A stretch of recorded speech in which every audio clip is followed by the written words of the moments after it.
Slop, my friends. AI slop, bull slop, corporate slop, mom slop. While I think that slop started off as a pretty good critique of AI, it's become something, messy. And I have mixed feelings about the term slop. I'm Jack, I ramble, and can we try something different? Is that cool? Alright.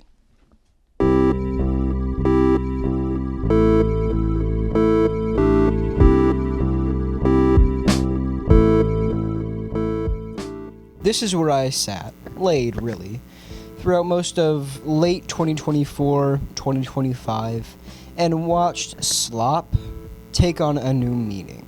With the rise of AI-generated video, a lot of things that were being uploaded to TikTok and other platforms were, of low quality. It was interesting because it was AI and it was new, so people consumed it, but it was objectively sloppy. Physics which really didn't line up or work, things disappearing and reappearing from nowhere, characters moving in ways that people would not move, generally things melding into one another. It's a weird vibe, early AI is. AI also had a negative connotation, for a lot of very good reasons, which I won't get into now because they're not really important to this video, but there's a reason why people started disparaging it in such a way. AI slop is the word of the day. Whenever you saw Italian brain rot, whenever you saw a random video of a celebrity doing something crazy, it was AI slop. And that was, I think, pretty fitting, actually. But as the term slop migrated from TikTok to other platforms like YouTube, it took on kind of a new meaning. Now, it didn't just refer to AI. Anything could be slop, and anything was slop. If you've scrolled through YouTube in, recent memory, you've seen at least 5 videos calling something slop. I saw a video recently by Prisk that was called Mom Slop. What the hell does that mean? My point is that it started off as an actually interesting phrase which carried meaning that was specific to it, but has become something different. As best I can describe it, the definition of slop is any low-quality, low-engagement media which is consumed very easily. I know this is pretty general, but let me give an example of what I mean. Videos on TikTok by the etymology nerd, for example, are the definition of not slop. He puts effort and time into his content, which ends up making his content not only enjoyable, but very educational because he's a very smart man. It's also not easy. He's explaining things to you, but they're things that you can't just understand very easily. You gotta kind of make those connections real quick. And then there's these videos. I don't understand the appeal.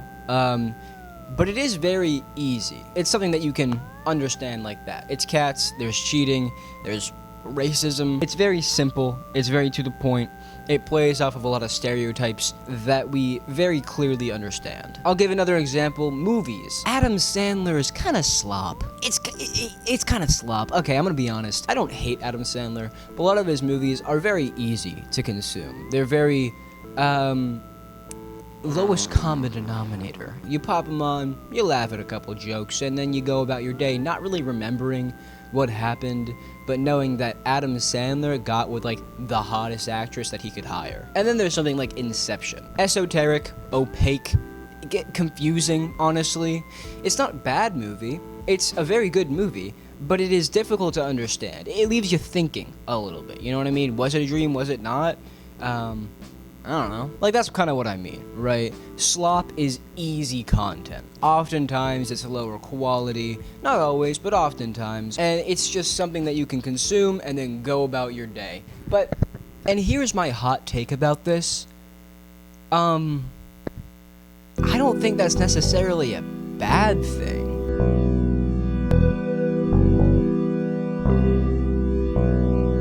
Despite not being about AI only anymore, slop still has that very negative connotation. As such, with a new way to call things bad, commentary YouTubers flocked to it. Now there are so many videos that call anything, basically, slop. Also, you're definitely gonna hear people mowing their lawns in the background. It's worth it, I think. It's a cool background. It's a nice day out. except for the fucking grill in the background. And honestly, it's not a bad structure. It's not. I already brought up the mom slop thing by Prisk. I actually like Prisk. I actually like that video. You can go check him out if you haven't heard of him. He's pretty cool. But blank slop is a very good template for anything that is bad or you don't like, because it adds so much interest. Like, what do you mean mom slop? What does that mean?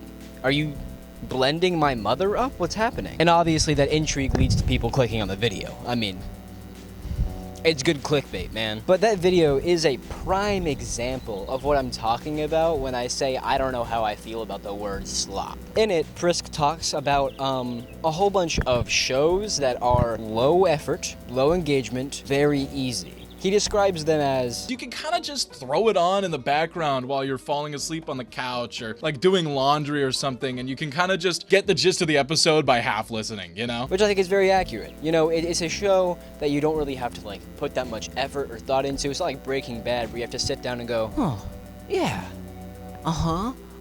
It's just something to have on in the background. And he kind of, whoa, I don't know if you can see this, but there's a dragonfly right there. This camera's low quality, you probably can't tell. Oh well. Anyway, he kind of razzes on these shows for however long the video is, making fun of them for being way too horny for what they are, or being really low stakes while at the same time being really dramatic, being formulaic and kind of lazily shot and acted, you know, whatever else. But he also admits something. Those shows work. For what they're trying to do, those shows do an actually pretty great job. I mean, it is formulaic, but that's only because it's a formula that works really fucking well. And it gets moms going crazy every single time. And Prisk goes crazy too. And I'd be sitting there thinking to myself, who would sit here and watch these while I'm clicking the next episode? It really gets you. This isn't like a gotcha moment, to be clear.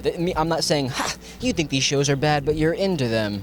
Very interesting, Prisk. No, I'm saying, these shows are bad. They are formulaic. They are very silly, objectively. But they are also interesting. I myself have watched Grey's Anatomy with my sister. And, it's kind of schlocky, but you get into it, you do. And it's also something that I only watched a season or two of before kind of falling off the train.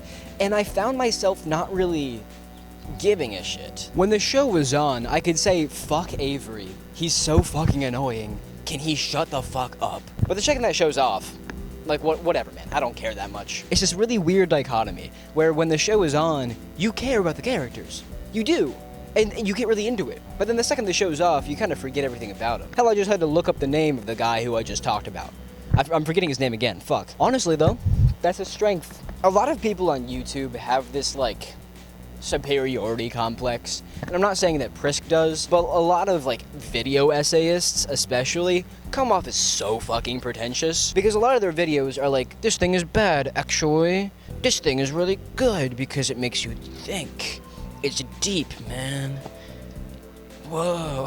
If you ask any YouTube video essayist what their top 5 movies are, they're gonna say some fucking bullshit like Inception, Fight Club, American Psycho, Joker, whatever else, right? But I guarantee that 9 times out of 10, it's not actually their top 5. When I was younger, maybe 15, I would probably say that American Psycho and Joker were on my top 5 movies because they were oh so good and oh so gritty and they made you think. But now, as a grown man, I just turned 18, it's my birthday actually, I can confidently say that the live-action Scooby-Doo movie is top 5. Top 3, actually. Look, I like Fight Club. I enjoy it. It's pretty cool. But I don't enjoy it half as much as I enjoyed Jimmy Neutron Boy Genius. She would rub my tummy and she'd sing.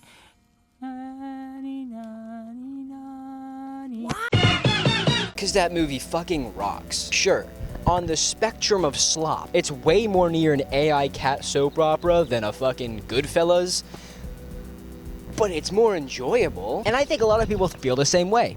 They just don't want to admit it, especially on YouTube. Hence why slop has become such an insult for these shows. Look, my point is just that slop doesn't necessarily begate bad. It does with AI, though. Definitely does with AI, though. I fucking hate AI. You can have something that is pretty. You know, it looks good, it's well shot, but below the surface, there's not much. There's nothing to deconstruct. There's nothing that really makes you think that really, like, has a thesis, but it's still pretty. And I'm not gonna judge you for liking those things, because I enjoy those things too. So, every night before bed, I read. Sometimes it's just a couple pages, sometimes it's a couple chapters, but it always gets me in, like, the headspace for a slumber. It slows me down, I'm not looking at my phone, there's not a lot of stimulation, it's quiet, it's just me and the book. And I read a lot of different kinds of books. Recently I've read some of the classics like 1984, Fahrenheit 451, Blood Meridian, and in the past I've read stuff like Exhalation by Ted Chiang, which all are great, amazing books, right? They're deep, they're philosophical, they're challenging. But before I go to sleep, what I'm reading now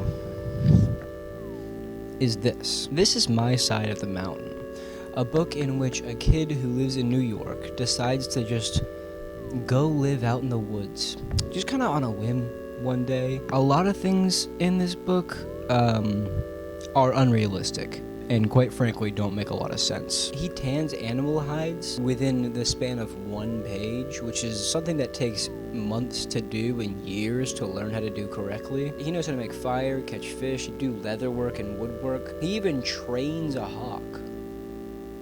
Just kind of like does it. If it was any other time of day when I was reading this, I would probably think that this book was kind of lazy. It's unrealistic, it's too rushed, it's kind of like a weird power fantasy for like 12-year-old boys who think they can survive in the woods. You can't. Please don't do that. Please don't try. But if it's late at night, especially if I just got off work, I'm not really thinking about that. I'm thinking, yeah, this book's pretty cool. I like the plot. I like what's happening. I like what I see. This book is easy. It's written at like an 8th grade level, which means that I can fly through the pages like this. There's even pictures every now and again. It's not a difficult book.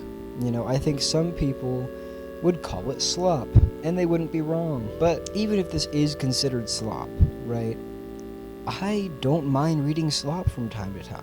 I think it's important to not read slop all the time. You can't always consume things that are easy, you know, things that don't challenge you. Sometimes it's nice though. Slop isn't bad in the way that ice cream isn't bad, I think. You know, you shouldn't eat ice cream for every meal, but every once in a while, it's okay. I think ultimately, what Mom Slop is trying to do isn't to challenge you. Moms have it rough, man. It's tough to come home from work and still have to do your entire other job of childcare. It's tough to keep the house in order, keep yourself in order, and sometimes keep your husband in order as if he can't do that himself like an adult man. Sometimes you gotta put on like a soap opera just to decompress. And I think that's what Mom Slop provides mothers with. That opportunity to relax and unwind and have a glass of wine maybe while crushing on Alex Karev. For all too, I think people's hate on slop is overdone, you know?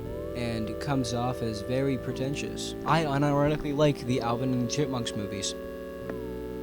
I do. And you know what? I'm willing to bet that you also have things that are silly and goofy and sloppy that you like. And that doesn't make the other things that you like less unique, you know? I think there's something magical about having Diary of a Wimpy Kid and House of Leaves right next to each other in your top 5 books.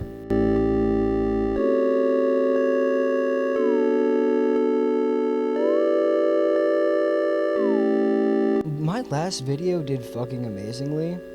It has like 100,000 views and it's still climbing. So thank you to everybody who watched and supported. That means the world to me. So obviously more videos to come. Thanks for watching and engaging, guys. So subscribe to me if you want to. Like this video if you liked it. This was a bit more ranty. It was a bit more stream of thought. I hope you enjoyed. And good night.